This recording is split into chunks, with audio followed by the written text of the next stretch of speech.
The score for New York City tonight in its crackdown on the spread of AIDS is 1 win and 1 loss. In 2 separate incidents today, health officials closed the Greenwich Village bathhouse. In New York, where as many as 400,000 people are infected with the AIDS virus, the government is taking a close look at city bathhouses. New York's bathhouses are in real hot water. The pressure is on to shut them down fast. But will closing them really help stop the spread of AIDS?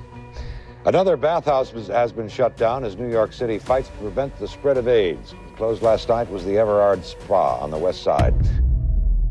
It was a warm night in New York in 1985. Inside one of the city's most iconic gay bathhouses, the Everard Baths, men gathered in quiet camaraderie. They weren't just seeking intimacy. They were seeking belonging in a world that often rejected them.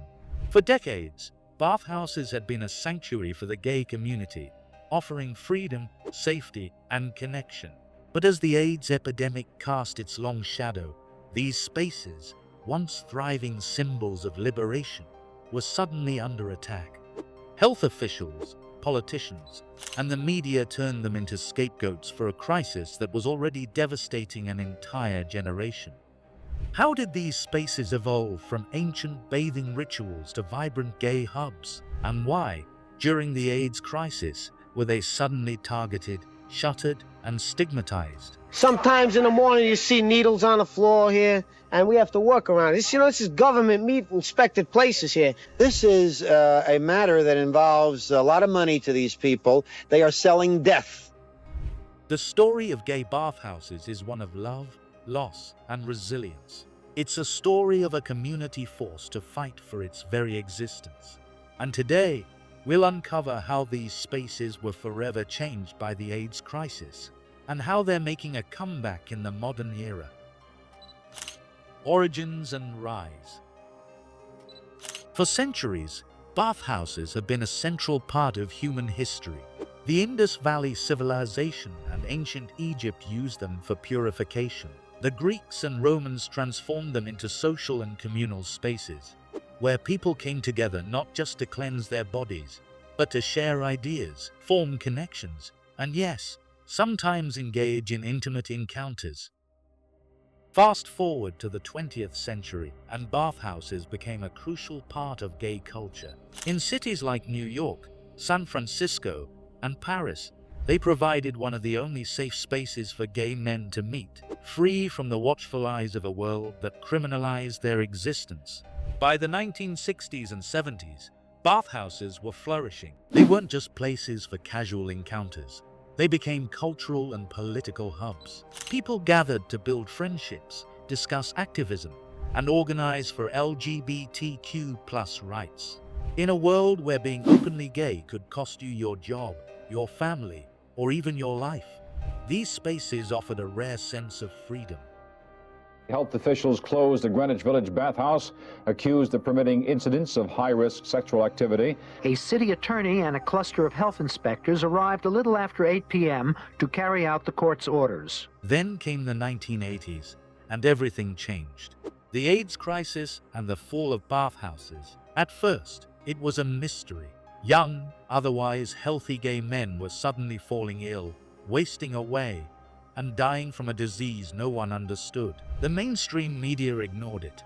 Politicians refused to act, and the medical community was slow to respond. As fear spread, bathhouses became the target. Health officials and conservative leaders painted them as hotbeds of infection, blaming them for the rising number of cases. But what they failed to see was that bathhouses were also places where education and activism thrived. Many bathhouses adapted quickly, implementing free HIV testing, safer sex education, condom distribution. Yet none of it mattered. The government needed a scapegoat, and gay bathhouses fit the bill. New York, San Francisco, and Los Angeles ordered mass closures. Iconic spaces like Everett Baths, Fremont, and Continental were shut down overnight. Police raided bathhouses, reinforcing the stigma that gay spaces were dirty and dangerous. For many in the gay community, this wasn't just a physical loss, it was emotional devastation. Bathhouses had been a lifeline, a place of solidarity, survival, and identity. Their closure was a gut punch at a time when the community was already fighting for its very survival. As the 1990s and 2000s arrived, another force accelerated their decline: the internet. Dating apps and websites made it easier than ever to meet people, eliminating the need for physical spaces. Suddenly, bathhouses were disappearing, not just because of health fears, but because technology had changed the way people connected. For years, it seemed like bathhouses were a relic of the past. Recovery and resurgence. A new era for bathhouses, but history has a way of coming full circle. As the AIDS crisis subsided and medical advancements like pre-exposure prophylaxis emerged, attitudes toward gay bathhouses began to shift. Many started to reimagine themselves, not as sex-driven spaces, but as centers of wellness, community, and health. In Berlin, Sao Paulo, and London, modern bathhouses now blend saunas and spas for relaxation, LGBTQ+ social spaces for connection, on-site HIV testing and mental health support. Take Berghain in Berlin. While known as a techno-haven, it embraces its bathhouse roots, providing a space for healing, self-expression, and celebration. Similarly, in Sao Paulo, the Thermi bathhouse has reinvented itself as a hybrid wellness and social hub, proving that these spaces can evolve without losing their essence. The resurgence of bathhouses tells a bigger story, one of reinvention, resilience, and the ongoing need for LGBTQ+ spaces. More than just a place, a symbol of resilience, the rise and fall of gay bathhouses is more than just a historical footnote. It's a reflection of the queer community's fight for survival, visibility, and dignity. In the 1960s and 70s, they were safe havens from a hostile world. In the 1980s, they became battlegrounds in the fight against AIDS. In the 1990s and 2000s, they faded into obscurity. And today, they are re-emerging, stronger and more intentional than ever. But their legacy lives on, not just in the spaces that remain, but in the spirit of resistance and reinvention that defines LGBTQ+ history. And so, the story does not end with loss. It ends with survival, adaptation, and resurgence. What do you think about the rise and fall of gay bathhouses?